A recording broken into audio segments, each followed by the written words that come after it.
मैं एक बहुत ही अच्छी कंपनी में काम करती हूँ। यहाँ मेरी सैलरी भी अच्छी खासी है।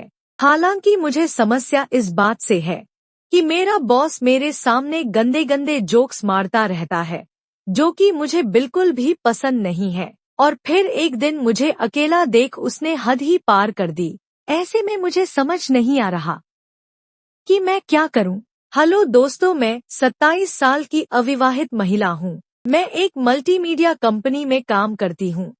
मैं अजीबोगरीब हालात से गुजर रही हूं, जहां मुझे एक बहुत ही अजीब स्थिति का सामना करना पड़ रहा है। मेरे साथ चल रही अजीब स्थिति की घटना आप सभी के साथ शेयर कर रही हूं और आप लोगों से मैं गुजारिश करती हूं, आप मुझे इसका समाधान जरूर बताएंगे। दरअसल मैं जिस सॉफ्टवेयर कंपनी में काम कर रही हूँ, वहाँ ज्यादातर मेरे सहकर्मी पुरुष हैं।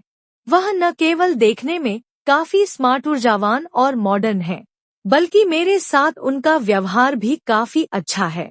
हालांकि समस्या ये है कि मेरा बॉस जो कंपनी का मालिक है, उसकी वजह से मुझे वहाँ काफी परेशानी हो रही है। ऐसा इसलिए क्योंकि मेरा बॉस आईटी उद्योग में एक बहुत ही शक्तिशाली व्यक्ति है, जो अपने रुतबे का फायदा उठाने में जरा भी पीछे नहीं रहता है। मेरी समस्या ये है कि मेरे बॉस की नजर हर वक्त मुझ पर ही रहती है और मौका पाते ही मेरे सामने डबल मीनिंग चुटकुले मारता रहता है, जो मेरे अलावा सभी अन्य सहयोगियों को काफी मजाकिया लगते हैं। शुरुआत में मुझे लगा कि शायद मैं ज्यादा सोच रही हूँ, लेकिन जब ऐसा हर दिन होने लगा तो मुझे समझ आया कि वह ऐसा जानबूझकर करता है। एक बार मैंने अपने एक साथी से पूछा भी कि वह इस तरह के आपत्तिजनक और रंगीन चुटकुलों पर कैसे हंस सकता है। तब उसने मुझे चिल होने को कहा। उसने यह भी कहा कि मैं इस पर बहुत ज्यादा रिएक्ट कर रही हूँ, जबकि असल सच्चाई मैं जानती हूँ। मैं अपने बॉस से भी यह नहीं कह सकती कि ऐसे चुटकुले मुझे पसंद नहीं है। ऐसा इसलिए क्योंकि यह मेरे लिए मेरी नौकरी खोने जैसा होगा। और फिर एक दिन अचानक मैं अपने केबिन में बैठकर कुछ जरूरी काम कर रही थी। लंच टाइम हो चुका था। सभी लोग लंच के लिए जा चुके थे। मेरे केबिन का दरवाजा खुला था। मैं भी लंच करने जाने वाली थी।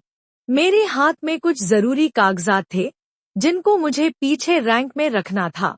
मैं उठी और कागजात को पीछे रख रही थी। मुझे लगा अचानक मेरे कंधों पर पीछे से किसी ने अपने हाथों को रखा है। मैं डर गई और पीछे मुड़कर देखा तो सामने मेरा बॉस खड़ा था। मैं इतना डर गई थी, कुछ बोल भी नहीं पा रही थी। मेरे बोलने से पहले ही उसने कहा, अरे तुम अभी तक काम कर रही हो, लंच नहीं करना क्या? मैंने कहा, हाँ बस जा रही हूँ। मैंने पूछा, सर आप यहाँ अचानक कैसे? उसने कहा, हाँ मुझे तुमसे कुछ जरूरी बात करना है। मैंने कहा, बताइए सर क्या जरूरी बात करना है? उसने कहा, क्या तुम कल ऑफिस आ सकती हो? मैंने कहा, कल क्यों सर, कल तो संडे है। उसने कहा, हाँ कल जरूरी काम है, तुमसे ऑफिस आना होगा। मैं 3 दिनों के लिए बाहर जा रहा हूँ। मैं सोच में पड़ गई, क्या जरूरी काम हो सकता है, और काफी डर गई। और फिर मैं घर पर जरूरी काम होने का बहाना बनाकर चली गई। मुझे उसकी नीयत पर शक हो रहा था। मैं ऑफिस की यौन उत्पीड़न समिति से भी शिकायत नहीं कर सकती। ऐसा इसलिए क्योंकि ऐसा करने के बाद मुझे फिर अपनी कंपनी बदलनी पड़ेगी। मुझे अपनी नौकरी से बहुत प्यार है। इसके लिए मैंने काफी मेहनत की है।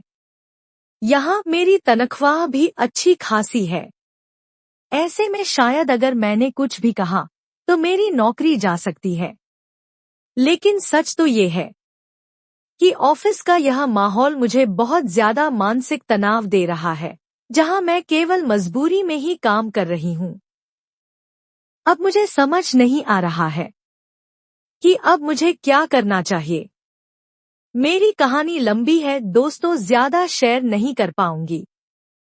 कृपया अपने सुझाव दें। हम यूजर्स द्वारा शेयर की गई स्टोरी में उनकी पहचान गुप्त रखते हैं।